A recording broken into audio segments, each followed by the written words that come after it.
الحمد لله رب العالمين والعاقبة للمتقين والصلاة والسلام على سيدنا ومولانا محمد وعلى آله وصحبه أجمعين.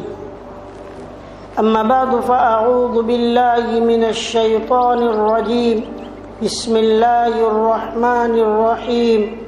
إن الذين يأكلون أموال اليتامى ظلما إنما يأكلون في بطونهم نارا وسيصلون سعيرا. وقال رسول الله صلى الله عليه وسلم: لا يحل مال امرئ مسلم إلا بطيب نفسه، أو كما قال عليه الصلاة والسلام. صدق اللہ العظیم وصدق رسولہ النبی الکریم. محترم بزرگوں اور دوستو، آج کے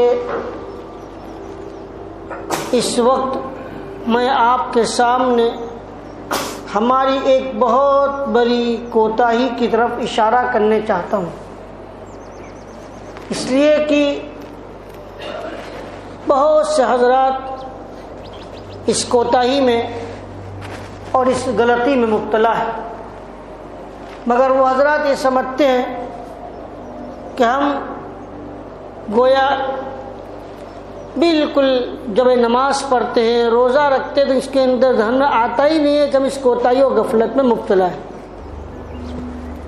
دیکھیے، جب کوئی انسان مر جاتا ہے اور اس کا انتقال ہوتا ہے تو مرنے والے کے ساتھ 4 قسم کے حقوق لاحق ہوتے ہیں.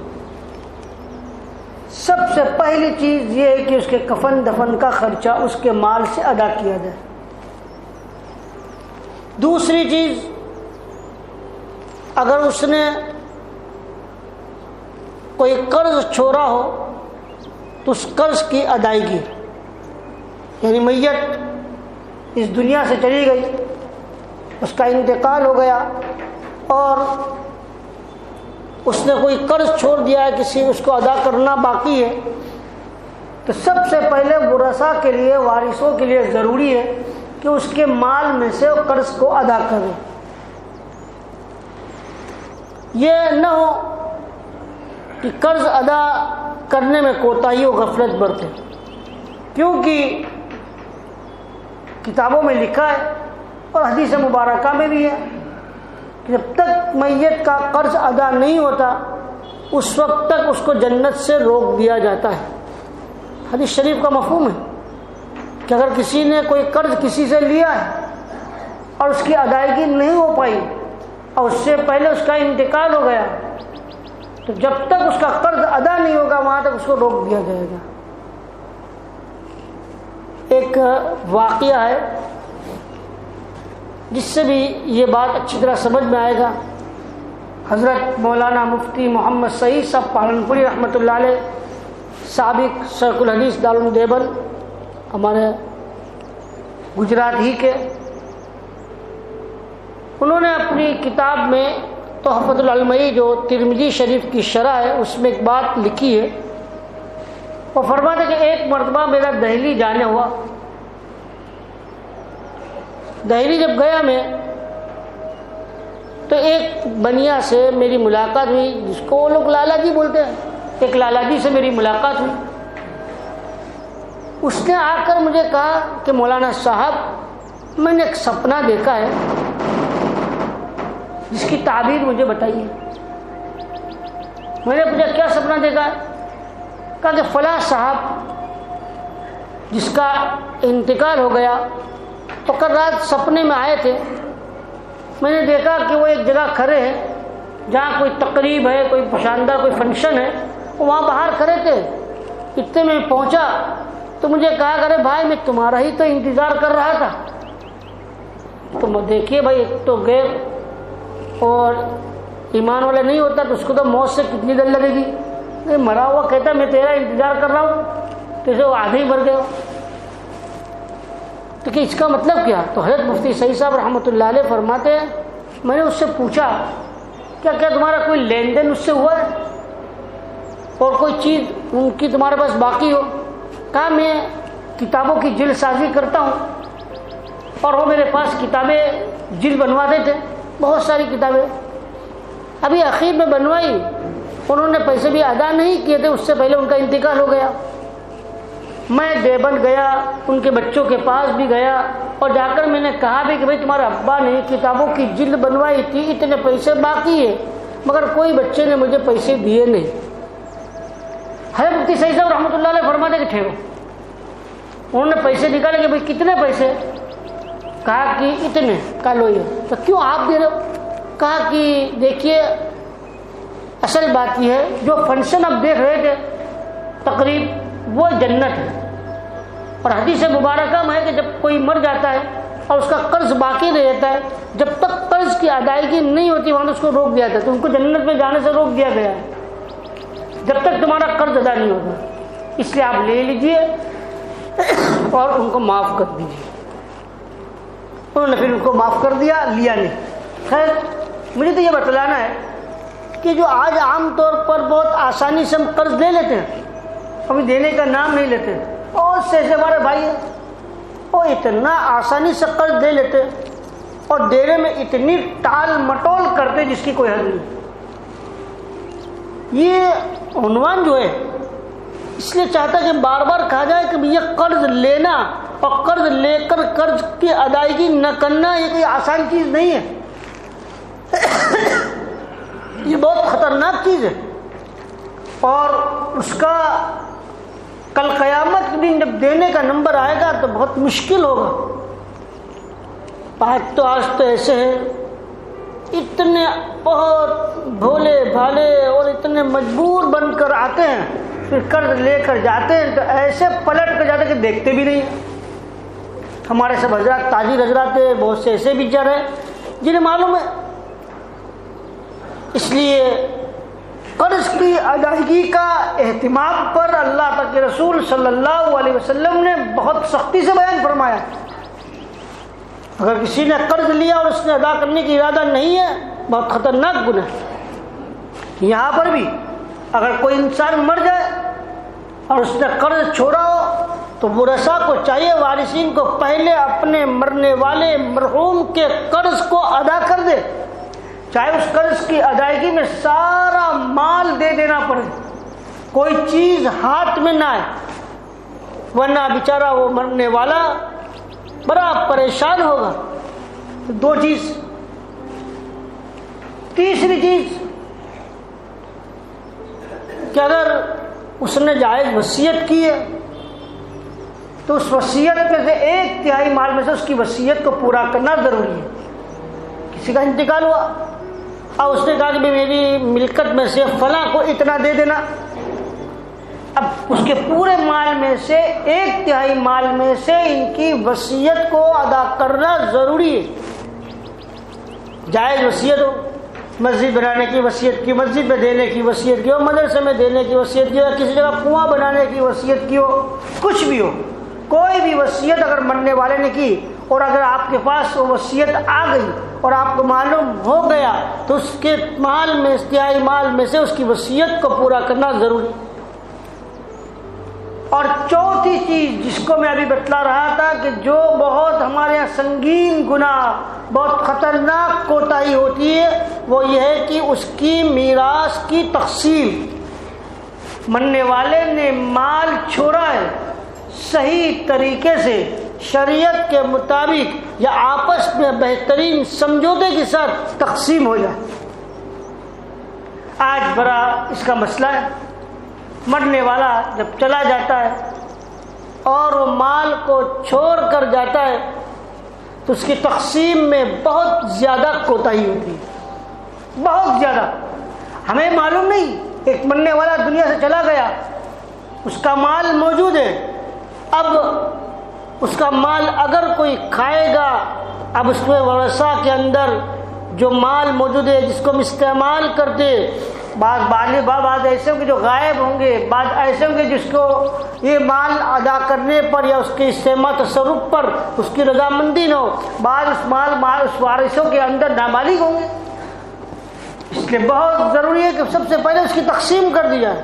امام حنیفہ رحمۃ اللہ علیہ کا واقعہ لکھا ہے کہ امام ابو حنیفہ رحمۃ اللہ علیہ ایک جگہ گئے ایک شخص کی عیادت کے لیے، ان کی طبیعت پوچھنے کے لیے۔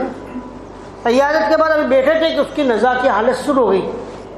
اب انہوں نے سوچا کہ آپ تو جانا نہیں ہے، نزا کی حالت شروع ہو گئی ہے، بیٹھے رہے۔ اتنے میں رات کا وقت تھا، چراغ جل رہا تھا۔ جیسے ہی اس شخص کی روح قبض ہوئی، امام ابو حنیفہ رحمۃ اللہ علیہ نے چراغ کو بجھا دیا۔ لوگوں نے کہا ارے بھائی امام صاحب، یہ چراغ بجھانے کا وقت ہے یا چراغ جلانے کا وقت ہے؟ اب تو ان کا انتقال ہو گیا ہے۔ لوگ آئے کہ نہیں، یہی تو وقت ہے چراغ بجھانے کا، اس لیے کہ چراغ کے اندر جو تیل ہے وہ تیل کا مالک پہلے یہ تھے، اب ان کا انتقال ہو گیا، اس تیل کے مالک سارے ورثاء ہیں، ہمیں معلوم نہیں ہے کہ ورثاء کی اجازت ہے یا نہیں۔ اتنا احتیاط! ہم تو مرنے والا اس دنیا سے جاتا ہے، جس کے ہاتھ میں جو آیا اس کو تصرف کرنا شروع کر دیتے، اور جس کے ہاتھ میں جو آیا اس کو خرچ کرنا شروع کر دیتے۔ تصرف کے کرنے میں، خرچ کے کرنے میں ہم تمام وارثوں سے پوچھتے بھی نہیں کہ اس خرچ کے کرنے میں وہ راضی ہے یا نہیں، اور ان کی رضامندی ہے یا نہیں۔ یاد رکھیے، سوئی اور دھاگے کے اندر بھی میراث، کپڑوں میں بھی میراث، برتن میں بھی میراث۔ بعض مرا کہتے ہیں برتن اپنے اعتبار سے دے دیتے، کپڑے اپنے اعتبار سے دے دیتے۔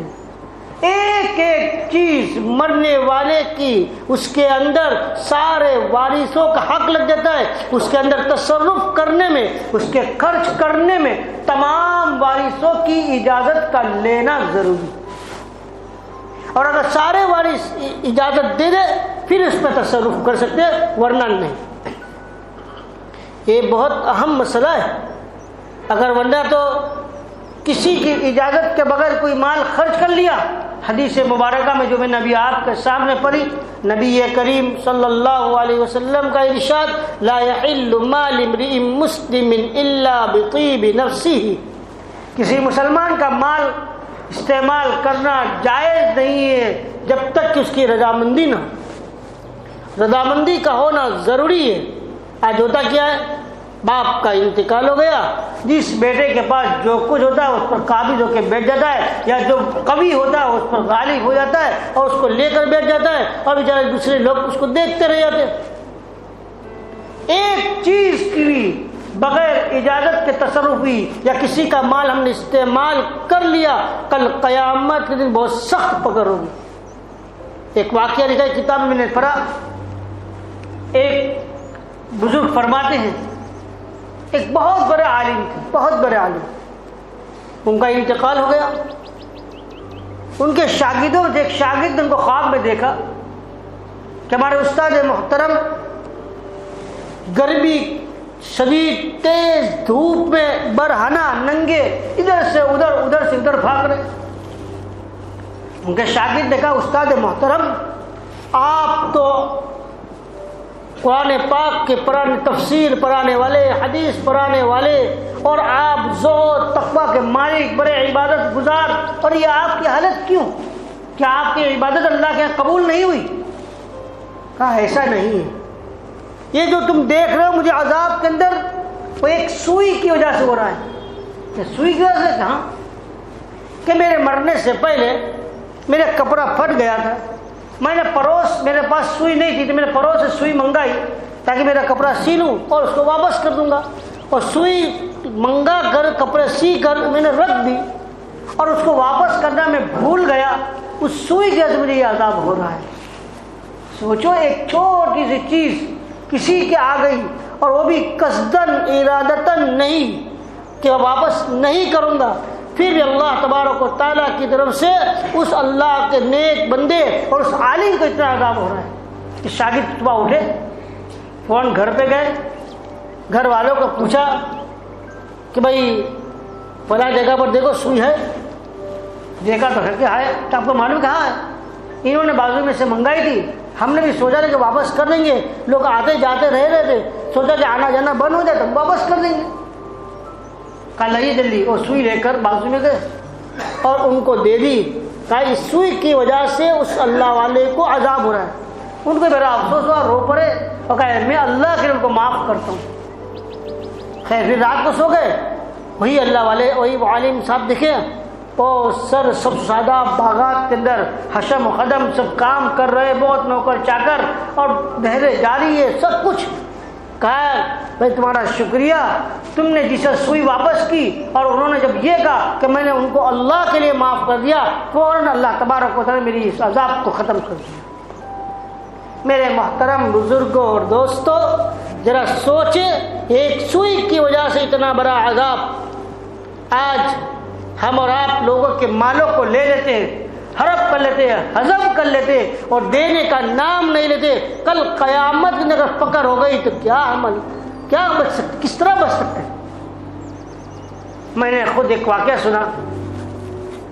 حضرت ایک کلپ کے اندر حضرت مولانا ظفر علی خان رحمۃ اللہ علیہ کا، ان کی زبانی، جو پڑوس کے ملک کے بڑے زبردست عالم دین تھے. بہت سے لوگ جانتے ہو کہ ان کی کلپ بہت مشہور تھی، بہت ان کے بیانات آتے ہیں. انہوں نے خود فرمایا کہ میری والدہ کا انتقال ہوا، اور میرے والدہ کے انتقال کے بعد میری والدہ میرے خواب میں نہیں آتی تھی. مجھے اپنے والدہ کو خواب میں دیکھنے کا بڑا شوق تھا. میں لمبے لمبے وظیفے کرتا تھا کہ کسی طرح میری والدہ مجھے خواب میں آئے. ایک مرتبہ اللہ کا کرنا کہ میری والدہ خواب میں آئی، مگر میری والدہ بڑی پریشان، بہت گھبرائی ہوئی. میں نے اپنی والدہ سے پوچھا امی کیا ہوا؟ کہا میں بڑی عذاب میں ہوں، بڑی تکلیف میں ہوں. کہ کیوں؟ کہا کہ اصل بات یہ ہے کہ بیٹے کچھ وقت کچھ کام کے وقت کوئی ضرورت پیش آ گئی فرائی پین کی، تو میں نے پڑوس سے منگا لی تھی جو تمہاری مامی ہوتی ہیں، اور کھانا بنا لیا اور سوچا کہ میں فوراً اس کو واپس کر دوں، لیکن اس کو واپس بھیجنے سے پہلے میں دنیا سے چل بسی. تم جلدی سے جاؤ اور فلاں جگہ رکھیے، اس کو تمہاری مامی کو دیا، میں اس کی وجہ سے عذاب میں مبتلا ہوں. حضرت مولانا ظفر علی خان رحمۃ اللہ علیہ فرماتے کہ میں تھوڑا دور ایک جگہ مسجد میں امامت کراتا تھا. میں صبح کی نماز پڑھی اور وہیں سے مسجد سے ہی نکل چکا اور بس پکڑ کر میں اپنے گھر آیا. اپنے گھر پہ آ کر تلاش کیا، وہاں سے فرائی پین ملی اور میں نے بروس میں جا کر اپنی مامی کو دیا اور اپنی مامی کو بتایا یہ ہوا ہے. اب ذرا سوچئے، ایک چیز لی ہے، نہ دینے کے ارادے سے نہیں، مگر نہ دے سکے، اس پر اللہ تبارک و تعالیٰ کی طرف سے اتنی سخت پکڑ. چلو یہ تو ہمارا اور آپ کے واقعات میں دو صحابی رضی اللہ عنہ کا واقعہ بیان کروں، جس کے بارے میں قرآن کہتا ہے رضی اللہ عنہم ورضوا عنہ، اللہ ان سے راضی، وہ اللہ سے راضی، اور جن کی رضامندی کا سرٹیفکیٹ اللہ تبارک و تعالیٰ دیتا ہو. ان دو صحابی کا قصہ. ایک صحابی ہے تو عوف ابن مالک اور ایک صحابی ہے صعب ابن حسامہ. دونوں گہرے دوست تھے، بہت گہرے دوست. ایک دوسرے نے معاہدہ کیا. صعب ابن حسامہ نے کہا کہ دیکھو ہم ایک معاہدہ کریں، جو مر جائے وہ اپنے ساتھی کے خواب میں آ کر اپنی کارگزاری بیان کرے کہ مجھ پر کیا گزرا. حضرت عوف ابن مالک نے کہا ایسا بھی ہو سکتا ہے؟ ہاں بالکل، اللہ کے رسول صلی اللہ علیہ وسلم نے فرمایا ہے کہ مرنے والا بعد میں اپنے ساتھی کے خواب میں آ سکتا ہے. تو اچھا معاہدہ کر لیا. اتفاق سے صعب ابن حسامہ کا انتقال ہو گیا جس نے معاہدہ کیا. رات کو حضرت عوف ابن مالک کے خواب میں اپنے دوست اور صعب ابن حسامہ آئے. اوہ دیکھا کہ بڑے پریشان. کہا کیسے گزری؟ کہ نہیں بہت مشکل ہے، بہت مشکل. کہا یہ گردن پر زخم ہے، یہ کیا ہے؟ کہا اصل بات یہ ہے کہ 10 درہم ایک یہودی سے لیے تھے اور اس کو ادا کرنے سے پہلے میرا انتقال ہو گیا، ابھی میں نے اس کو استعمال بھی نہیں کیے. تم جلدی سے صبح اٹھ کر میں نے میرے گھر کے اوپر والے حصے میں ترکش میں وہ 10 دینار رکھے، تم اس کو دے دینا. اتنے میں دیکھا کہ انگلیاں دیکھی، انگلیوں پر کچھ کپڑا لپیٹا تھا، اندر زخم لگتا تھا. کہا یہ کیا ہوا؟ کہ اصل یہ ہوا یہ کہ میرے کو زخم لگ گئے تھے، مجھے برداشت نہیں ہوا تو میں نے اپنی انگلیوں کو نوچ ڈالا اور اس کی وجہ سے میرا انتقال ہو گیا. تو اللہ تبارک و تعالیٰ فرمایا جس کو تم نے خود بگاڑا ہے اس کو ہم اچھا نہیں کریں گے. حضرت عوف بن مالک فرماتے صبح جب میں اٹھا، اٹھتے ہی پہلے میں ان کے گھر گیا اور ان کو کہا کہ دیکھو فلاں جگہ پر ترکش رکھا ہوا ہے، اس میں کچھ ہے؟ تو دیکھا ہاں اس میں 10 دینار تھے. میں نے اس 10 دینار کو لے کر جس کے پاس چاہیے اس کو ادا کر دیا اور فوراً میں نبی کریم صلی اللہ علیہ وسلم کی خدمت اقدس میں پہنچا اور جا کر میں نے کہا یا رسول اللہ صلی اللہ علیہ وسلم میں نے رات کو خواب دیکھا ہے اور خواب میں نے صاحب کو اس طرح کہتے ہوئے دیکھا اور ان کی گردن پر زخم اور اسی طرح ان کے ہاتھ اور کی انگلیاں پر زخم تھا۔ نبی اکرم صلی اللہ علیہ وسلم نے دعا فرمائی اللہ عوف بن مالک کی مغفرت فرما۔ بس رات کو خواب میں جب دیکھا حضرت عوف صاحب نے حضرت عوف بن مالک کا شکریہ ادا کیا، زخم بھی ختم ہو چکا تھا اور ہاتھ بھی اچھے ہو چکے تھے نبی کریم صلی اللہ علیہ وسلم کی دعا کی برکت سے۔ محترم حضرات، یہ کچھ باتیں جو آپ کے سامنے کی جا رہی ہے، دیکھیے آج معاملہ بڑا سخت ہے۔ آج ہم اور آپ تقسیم میراث میں اور وارثوں کو دینے میں بہت ٹال مٹول کرتے ہیں اور بہت دیری سے تقسیم ہوتی ہے، جس میں ایک دوسرے کے حق مارا جاتا ہے۔ بعضی مرتبہ تو ایسا ہوتا ہے کہ بھائی بہن کے حق کو دینے میں بہت زیادہ کوتاہی کرتا ہے، بلکہ کئی جگہ پر تو ایسا ہوتا ہے کہ بہن بیچاری مانگ نہیں سکتی، یا بہن مانگتے تو بھائی کہتا ہے کہ دیکھو تم کو بھائی چاہیے کہ مال چاہیے، بہت ساری مرتبہ ایسا کہتے ہیں، یا بیچاری بہن شرم کے مارے۔